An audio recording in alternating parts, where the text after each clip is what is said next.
Hey folks, Technivorous here. Today we are going to be multi-printing the same model, multiple copies on one print bed using a different print sequence. We're going to be printing one model at a time, and we're going to do that on the ANET E8+. So we are printing more surgical mask clips, and I've come to the conclusion that printing them one at a time is actually beneficial because I can get them off the plate quicker, but having multiple ones on the same model so it continues to just print right away is also beneficial because I don't have to fiddle with settings. So this is a great way to print many copies of the same object if you can get away with it depending on your gantry size, and I will show you just a minute what I mean about clearance. But basically the gist of it is you need to make sure that the model you're printing doesn't run into the print head as the next model is printing. So we'll look at that right now as we jump into Cura. We're looking at Cura 4.6 today.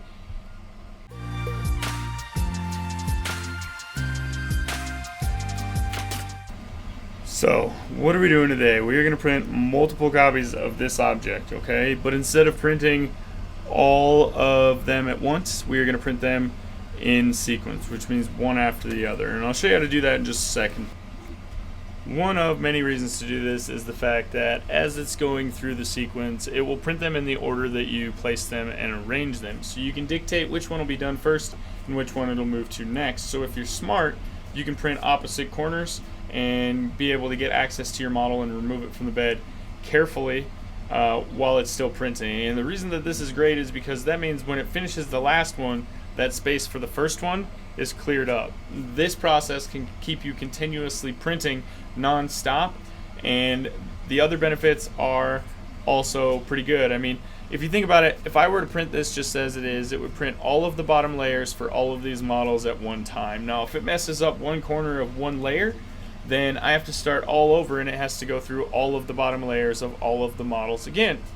In this process, it's going to print the whole model. So if it messes up the bottom layer and happens to mess up that print, it doesn't matter because it's going to move on to the next print and it's going to put that down and it's going to be a completely different model. And during this process, you can pause the machine so you can make minor adjustments to the bed. But basically, when you're printing a platter like this, once you've printed one or two and you have the bed in that sweet spot where you want it, as long as you're not prying on it trying to get the objects off or throwing it out of whack by pressing on it or anything weird like that, you're going to be able to run this over and over without any problems. So what we need to do is we need to go into our settings up here, and I already have mine turned on, but I'll show you it's in the special modes. As you can see, it says print sequence. Now if you click on this, I have one at a time selected. Let's select all at once just to show you what yours will look like before you select that. Now basically it disappears these gray areas that are around the outside. And what those are the travel path for the head of your printer. Now this process is very highly dependent on a couple of things that are specific to each printer. Now when I select one at a time, it's going to tell me that it needs this extra gray area to move without running into the next model.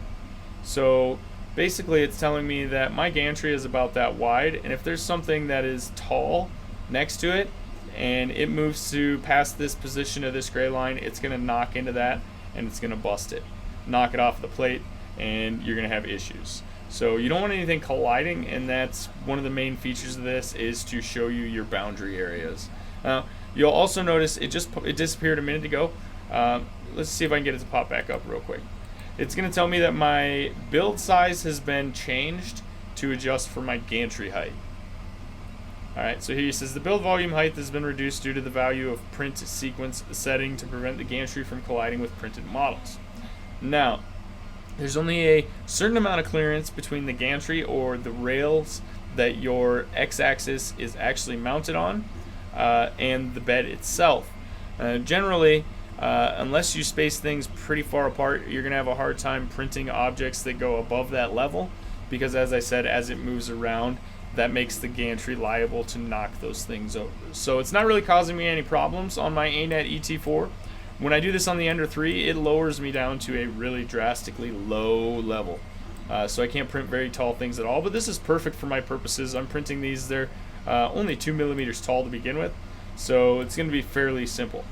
Another thing is I could push these a little closer together and press my luck and try, because you don't necessarily need, as long as the dark gray isn't overlapping the dark gray, you should be fine. This area is an area where it's going to pass through during both travels, but since there's no actual object there, it shouldn't collide with anything on either of those travels. Now if I move it further and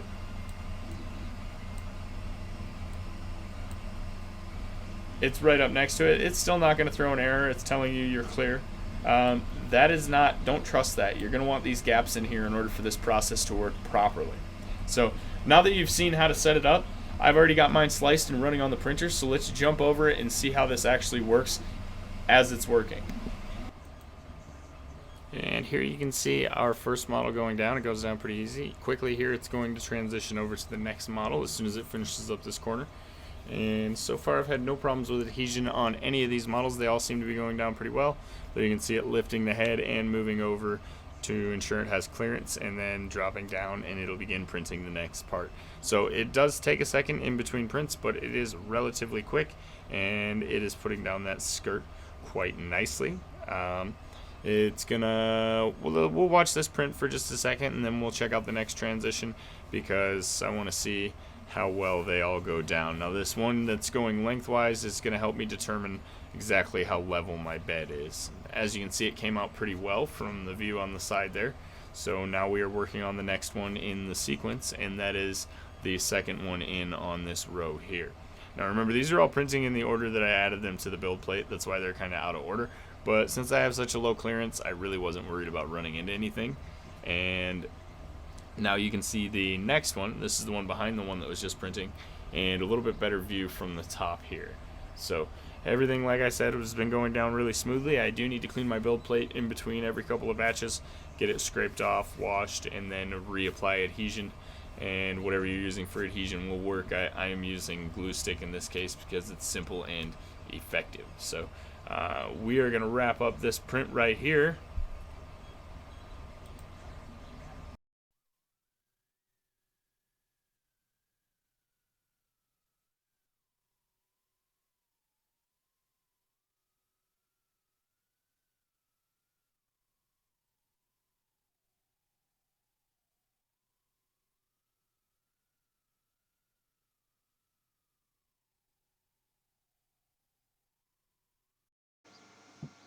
As always, this channel is brought to you by these fine Patreon supporters. If you'd like to support the channel on Patreon, head over to www.patreon.com/Technivorous.